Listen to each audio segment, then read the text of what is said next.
Xabi Alonso's debut season in La Liga starting off today when they take on Osasuna. Osasuna, sorry.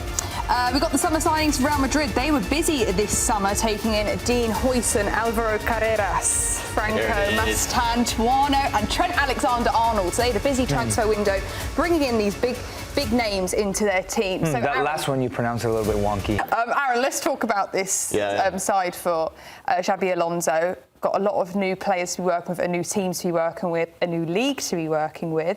What can we expect to see from him with all these changes to his career? There's a lot of pressure on his shoulders. Real Madrid is a pretty big club, a little bit of history. But I want to talk about one signing in particular, Álvaro Carreras. He is the future at left back for Real Madrid. He's 22-year-old Spanish player, canterano for Real Madrid, but his journey, they got rid of him, has been really wild. He went from the Real Madrid cantera, he went to Manchester United's academy. Then he went on loan to Preston North End, played 42 matches in the championship. Oh, wow. I didn't know that. He has been all over the place. Went to Granada, played for them, played for Benfica. So his footballing journey, his footballing education has been pretty comprehensive. He learned the physicality in the championship. He was 6 feet tall at 14 years old. So when he was younger at Real Madrid, they put him into acceleration. He did a lot of individual training. They tried to work on his acceleration, but he's always kind of been this big body. He's had time to figure himself out. And we're going to watch some clips of him. This is why I believe this guy is the future. I'm not going to the desk yet. I just heard that in my ear. But we'll be doing the player breakdown a bit later on. Yeah. But I really like him. Aaron was ready to go like Álvaro Carreras. So ready. I was yeah. But he will own the left side for this Real Madrid team in the vein of a Marcelo. He's going to be the future of Spain's left side. He will be their Jordi Alba for the next 5 to 10 years, I think. He's got competition in Fran Garcia at Real Madrid, but he's going to beat him out. Who's better, certainly? Grimaldo or Carreras for the Spanish national team? I think Carreras' defensive solidity is right now more than Grimaldo's a wing back. He doesn't really like to track back. He's also more physically robust and younger. I think his ceiling's higher. Let's do our Auto Trader player spotlight because you're ready to go. So ready. We'll get you over there. I'm ready to go.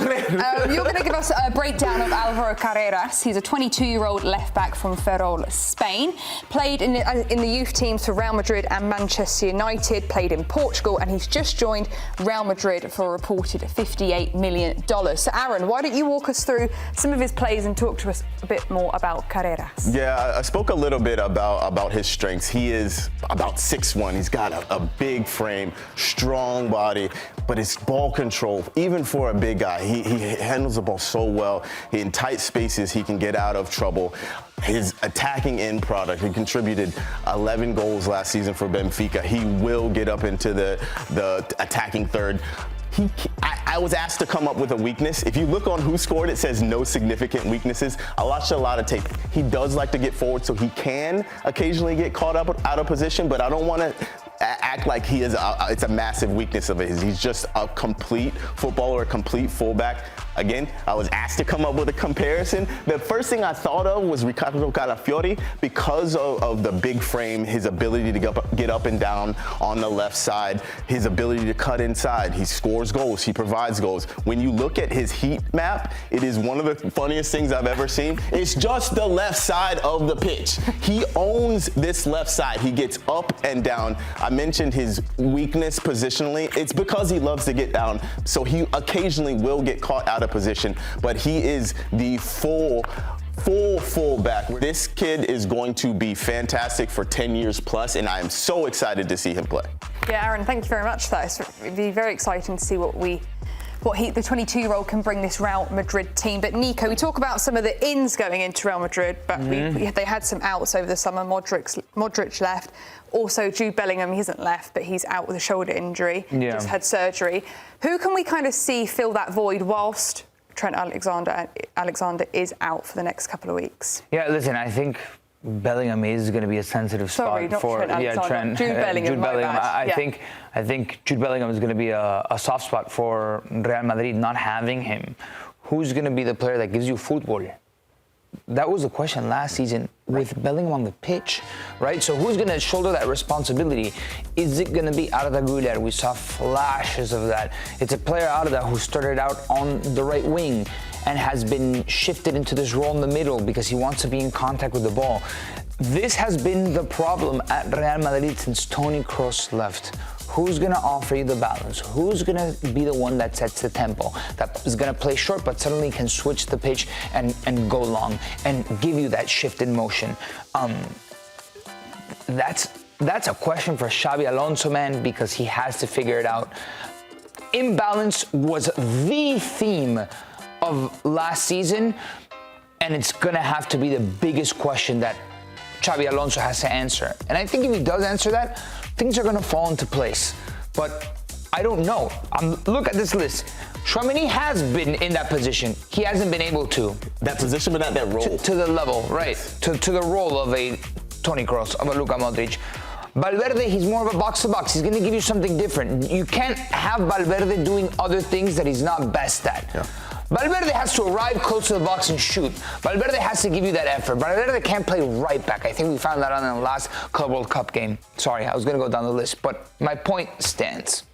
I don't know. Mastantuono was on that list. Stefano, what do you think of him? Is he too young to fill those so boots? Raw, but the talent is clearly there, and he could play a part. I think that, you know, when he first arrives, the thought was, oh, he's still too young and needs to develop a bit. But the last few years with Real Madrid, I mean, Arda Güler, we thought he was too young, and he showed out in the opportunities that he was given.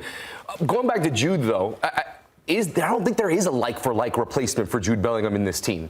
So I don't know if you have somebody that can bring that creativity in the midfield. He's such a diverse player, can play more of an 8, can play up to a 10, can be a goal scorer like we saw 2 seasons ago in his first season with Real Madrid. So him being out, I think, is going to be difficult for them to get off to a good start, where we know in La Liga, they have to get off to a good start, or you're already behind the 8 ball with a Barcelona side that's going to score 1 million goals this season, and like they did last year. So they do need to have a good start, and I don't think without Jude, where does the creativity come from? Higher up on the pitch, I think if you want to find some sort of creativity, I think Brahim Diaz can give it to you. Every time he steps into the pitch for Real Madrid, he's actually really good. And then, further back on the pitch, Dani Ceballos could be a temporary answer. He actually was a temporary answer last season until he got injured. Real Madrid started kind of nosediving, and their lack of clarity happened when Dani Ceballos got injured. Dani Ceballos, I think, was actually one of the unsung heroes halfway through the season. I wonder if Real Madrid will keep him. There have been rumors of Betis wanting to take him. I'm not sure that's going to happen, because can Betis pay his high wages? I'm not sure. But there are a lot of questions to be answered. Okay, guys, it'll be very interesting to see what happens. We also haven't even mentioned Mbappe. It'd be interesting to see if he can step up and be a leader with Modric gone and Bellingham out injured. So a very interesting insight ahead of Real Madrid's game today.